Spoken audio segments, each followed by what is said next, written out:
към някой герой от народните приказки.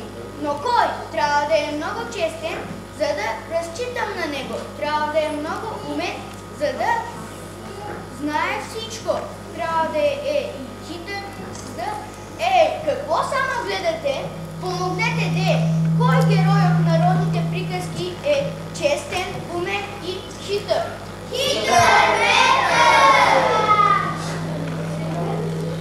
Я, какъв хубавец! Не се заяждай с мен, ами ми помогни да си науча урока за народното творчество. Добре, разказвай какво знаеш. Аз теб те извиках да разказваш. Да имаш да вземаш. На мен Господ ми е дал 2 уши, за да слушам, а 1 уста, за да говоря, така че почвай. Народното творчество е устно. То се е предавало от уста на уста.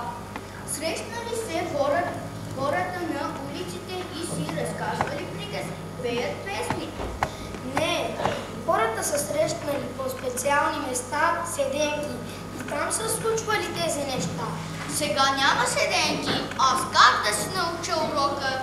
Седенки няма, но тук са децата от основно училище, село Стефан Караджа, които работят по проект Успех 3 години.